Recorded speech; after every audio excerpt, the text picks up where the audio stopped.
Welcome everyone to That Kind of Nerds podcast, a weekly show that tells you what is going on in the nerdy world. Well, during the week, the three of us decided to go ahead and actually build a baseball field in our backyard for no apparent reason. We just had a drive to do it. Well, of course, I was the idiot who decided to cross the line, and now I'm stuck here in Pennsylvania while Brian and Josh are on a wonderful baseball field, playing baseball with the greats. So, it's just me this week. But if you're willing to stay all the way through the episode, at the end, I have a fantastic offer for That Kind of Nerd fans, so stick around. Well, as we all know, Stranger Things 2 dropped this week, and it is getting an after show on Netflix. So in the same vein as Talking Dead and Talking Bad and all the other Chris Hardwick shows, Netflix has launched its own show called Beyond Stranger Things. It is hosted by superfan Jim Rash. If you don't know that name, you may know him as the Dean from Community. If you don't know him as the Dean from Community, you need to watch Community. I know Brian will agree with me. That show is amazing. However, there's a slight twist to this. Unlike other after shows, which do after individual episodes, this is made for after you binge the season. So it is littered with spoilers.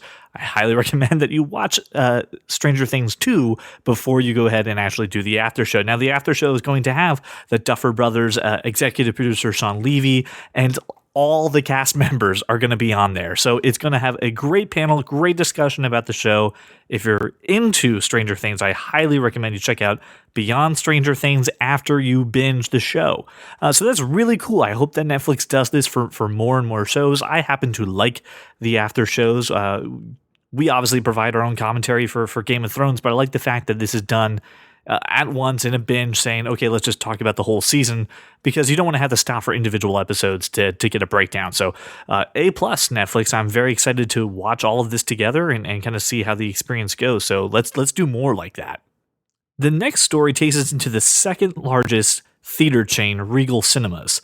They are beginning testing they call dynamic pricing model for films, basically saying they're going to start charging less money for flops and more money for hits. Now, they are currently doing this in a small market, although they haven't announced what the markets are. It will start in 2018, and this is kind of different. They're doing this in conjunction with Adams Tickets, which is an app-based way to buy movie tickets. It's very popular, but they're also the one movie theater that does, not what the one movie theater, but they are the one chain that does not support MoviePass, the $10 a month all-you-can-see service. So this is an interesting way.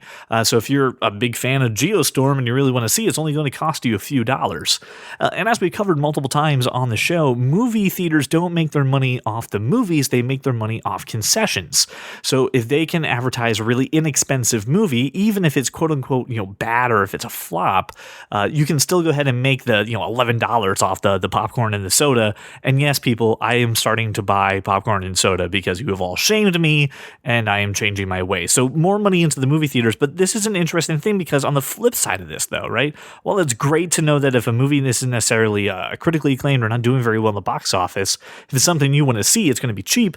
The flip side is if it's something that's really popular, it's going to be more expensive. So I don't know what that means for movies like Thor. I don't know what that means for Star Wars, all the DC and Marvel movies that are going to be coming out that are very popular. What's going to happen to ticket pricing? And the other part too is if a movie is in the middle of performing and it actually gets a lot of buzz, does the movie price change? As a consumer, I'm a little weary about this. But again, their drive is to not necessarily have everyone pay to see the movie. It's for them to pay to get the concessions. So I can understand it from a business perspective, but as a consumer, I'm really not happy about that. So I'm just going to stick with MoviePass and do my $10 a month and see a whole bunch of movies like I did this month.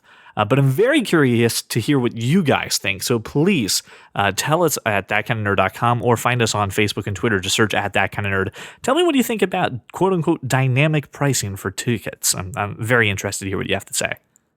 And now, ladies and gentlemen, is the time of the show where we take a look at the world of comics, how it's affecting TV, how it's affecting movies, but most of all, how it's affecting you. Ladies and gentlemen, it's time for Cape Talk. Cape Talk. I'm definitely not as good as Brian. We'll just let that happen.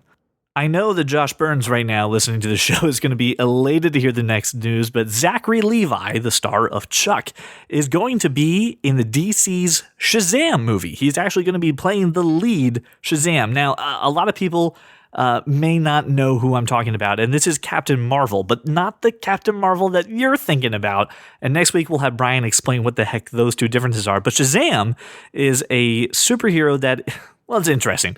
There's a young kid named Billy Batson, and he has basically the ability to transform into a superhuman adult by saying the magic word Shazam. Shazam is an acronym for ancient war gods such as Solomon, Hercules, Atlas, Zeus, Achilles, and Mercury. Arrange those in the correct order if I have them incorrect. And allows him to transform into this adult superhero. Now, this adult superhero is very akin and very similar to Superman, and there's actually a lot of controversy surrounding that with DC. So I'm going to have Brian on next week, obviously, explain a little bit of the backstory, who this character is. But there's an interesting twist to this, and that is Shazam's villain, a villain from the Shazam series, is Black Adam. And Black Adam right now is a movie that's in development that's going to be starring The Rock. So you have a villain movie very similar to like Sony doing stuff right now with Venom. DC is doing a villain movie starring The Rock, but he is not going to be in the Shazam movie. So that really is just like getting the standalone Joker movie. Again, I am not the biggest fan of the DC extended universe, and this again just seems like a weird, muddy message, and I would be much happier if these were just siloed stories and they weren't all tied together, and it would just seem great. Now, I mean, I'm giving DC a little more credit nowadays. This necessarily isn't a step in the right direction, but I love Zachary Levi, so I'm definitely going to go out and see this movie, and I love The Rock, so I'll end up seeing Black Adam, and then they'll probably have some kind of mashup later, and everyone will be happy, so we can, again, not go to, the sky is falling territory, but again, things are a little weird, and it's making its way into theaters in April of 2019. This movie, Shazam, is actually skipping ahead of other movies right now being filmed. It's being pushed ahead in front of Suicide Squad and a couple other movies, so we're going to be seeing this come out a little sooner than we thought we would. Zachary Levi said that he was absolutely humbled by the response. He's so excited to play the character, and that he's going to be in the gym for the rest of his life getting ready for this. So really excited to see what's going to come out of this. And again, cannot wait to have Brian on next week. Tell us a little bit about the backstory of Shazam, so this way we can kind of bring you on board. The next bit of news requires that you go check out our show notes right there in your podcasting app or at thatkindofnerd.com, because it surrounds a clip published by Justice League Action. So whenever comic book fans read issues of Batman featuring the Joker, there's usually only one voice that they hear in their heads, and that voice belongs to Mark Hamill. And Mark Hamill has played the character since 1992, off and on. He is a tremendous voice actor. So most people obviously know him as Luke Skywalker, but he is the voice of the Joker. He also played the Tinkerer on the DC Flash show. And he is now voicing Swamp Thing. So Mark Hamill has his hands in 3 different characters in the DC honeypot. And what they did was they made this wonderful short where Mark Hamill gets into a car, the Joker is there trying to kidnap him, Tinkerer shows up, and then, of course, Swamp Thing makes an appearance. So it's Mark Hamill doing all the parts, and the greatest tweet was, Mark Hamill can tell you that this is the only production he's ever done where he has slept with everybody involved. Yeah, that's mainly himself. Another reason I bring this up is that Austin Winchester had brought this to our attention, sent it to us over at Twitter at @thatkindofnerd. It was fantastic. We had a small little discussion about it. Mark Hamill said that Mark Hamill liked the tweets that we were talking about. So it's a definitely good use of your time to go ahead, go to the show notes, check out this video, laugh for a little bit. And I'm very curious to hear what you guys think about this video as well. So hit us up on Twitter at @thatkindofnerd. And thanks, Austin, for giving us this nugget this week, because it definitely lightened my mood. Now, as you all know, I love to go around the internet, find the weird, find the obscure, and I like to ask for a tech perspective. So I'm going to start off this week with some, interesting news that everyone kind of thought was a long time coming, that Microsoft has officially killed off the Kinect. And when I say that, I mean they're no longer manufacturing. So it's really easy to just dismiss the Kinect as a failed project. And in all realities, when it comes to the gaming aspect of it, it is. It was completely botched. It's useless. Everyone played Kinect Sports once and hated it. But when it comes to other applications of the Kinect, it was actually really significant. So there was actually a study done with the Kinect, because it can track your body motions. And I know I'm getting nerdy, but hear me out. That actually helped amputees with finding the right prosthetic for them as to what would give them the best range of motion. It's also used in Windows Hello cameras, which are used to recognize people's faces to log into Microsoft computers, and it's even gone into the HoloLens, which is their mixed reality VR headset application. So the Kinect is a complete loss, and I will say failed aspect of gaming. No one uses it. I mean, I have one sitting in front of my TV right now on my Xbox, and I use it to turn on and off my TV and to maybe switch in between an application here and there, but I never use it when I'm actually gaming. But the other applications to it are pretty interesting, but it is time for it to go away. So goodbye, Kinect. We barely knew you, but hey, it was time for you to go. So the next topic kind of builds off a conversation Brian and I had last week about going to the store to rent movies. GameStop is now using their Power Pass program to let you rent used games for one set price. So basically, remember when you would go to Blockbuster and you would pick up a VHS tape and you would rent it? Well, you can do that. But now, GameStop is doing this a little differently. It's a 6-month subscription that starts at $60, so $10 a month, pretty good. It allows you to swap games anytime you want at no additional cost. However, you can only have one game checked out at a time. This is actually a really good thing because there's other services like GameFly, and there's a couple digital ones that you can do on the Xbox and all that. But this is a way that you probably have a GameStop near you. Using GameFly, you have to wait for something in the mail.